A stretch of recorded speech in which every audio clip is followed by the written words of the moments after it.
If you're like me and don't have an industrial edge banding machine, but still want to be quick and efficient about it, then stick around and check out my shop-made solution.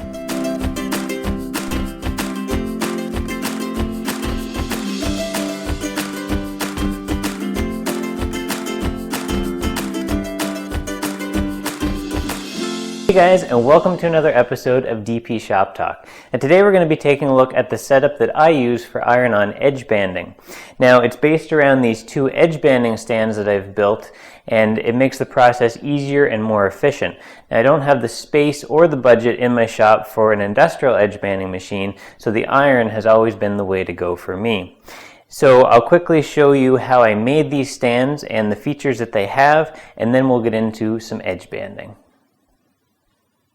So the construction of the stand is really basic. It's just made out of 2x4. I've added a diagonal brace on the back just for some extra support and strength. And the main upright here has 3 different holes for 3 different widths of material. So whether you're doing a lower cabinet gable, an upper cabinet gable, or drawer sides, so that gives the adjustability. So this block of wood fits onto the carriage bolt to give nice even support so you don't mar the back edge of the piece that you're working with. So to adjust it, you just take the bolt out and move it to the next hole, block back on, and you're good to go. So I'll do all of the same widths at a time so I don't have to adjust it any more than necessary. Now, the stand also doubles as a door stand when I'm doing trim work jobs. So the edge of the door will sit on this lower upright, and then you can clamp the door to the taller upright, of course with the bolt and everything gone because you don't need that, and then you can work on the edge of a door, do hinge mortises or whatever you need to do. So it does double duty and it's doubly useful. So to use the stands, you just pick the corresponding height for the piece that you're working with. So in this case it's a lower cabinet gable, so I've gone with the lowest setting. So I just take the gable, set it on the stands, and then I just take a quick locking clamp and secure it onto one of the stands so it doesn't go anywhere. Now I use an iron, a chisel, and a file to do this process. Now I remember back when I first got into doing iron-on edge banding, I tried to convince my wife to just let me use her iron, but she was not having any of that, so I had to go out and buy my own. I've had it for a number of years now. I paid $8 or $9 for it, so it's been a good value. So I pre-cut lengths of edge banding that are just a little over 8 feet, so that I don't have to worry about being too exact with the ends, and then I apply that. So I'll go ahead and show you the complete process, and you'll see just how quick it is.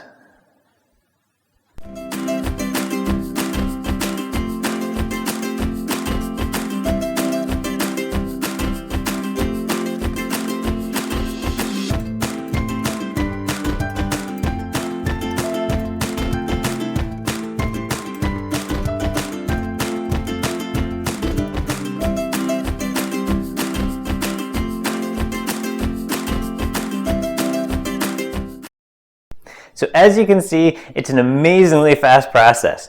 But seriously, all joking aside, it is a pretty efficient setup. I've tried different tabletop edge banders before, and while they do work well, I don't like the dedicated space that they take up and the in-feed and out-feed space. You need support on each side, as well as having to handle the piece more than once. I used to take the piece to the edge bander, run it through, set it aside, and do a bunch of them, and then go back and I have to rehandle them to trim them and file them. I like this setup because you put it on once, you apply the edge banding, you chisel it, and file it, and it's done, ready to go to the table saw. So as you may have noticed, I held my hand over the body of the iron rather than on the top of the handle. Now the reason for that is I find that it keeps a lower center of gravity and gives me better control to be able to balance it to get nice even pressure.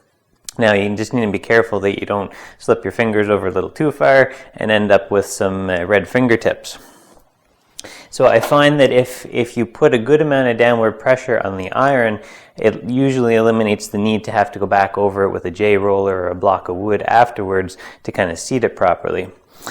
So the file that I use is just a the chisel that I use is just a 1-inch chisel. Keep it razor sharp and just kind of a slight angle on it, and it slices the edge banding right off, nice and clean and nice and flush. I've tried kind of the double bladed trimmers before. Not a huge fan of them. I've always found that the chisel is kind of the simplest and most effective solution for me anyway. And then I just use a laminate file, go down both sides, and that knocks off the sharp edges. So when I do the edge banding, I always do my cabinet parts in 8-foot lengths, edge band it, and then take it to the table saw. So that eliminates the need to have to make precise cuts on the edge banding on the end of an individual part. So it really brings a lot of efficiency to the process. So you just need to make sure that the edge banding is facing forward into the blade when you cross cut it, so that it makes a nice clean cut through there. So I don't have a huge shop space, so setups like this are crucial for me to get the most out of the space that I have. And as most of you know, I love shop-made efficiency solutions. Now, if you have the space and the budget for an industrial edge bander, then go for it, because it's even quicker and easier and they're great. But if you have a smaller shop like me and you don't have a huge budget, then this works really well. It's simple, straightforward, and it's effective. So I hope that you found this video helpful. If you have, don't forget to like, share, and subscribe. And as always, make sure you leave your ideas, questions, and what's worked for you in the comments below. Let's get that shop talk going. So thanks for watching, and until next time, let's talk shop.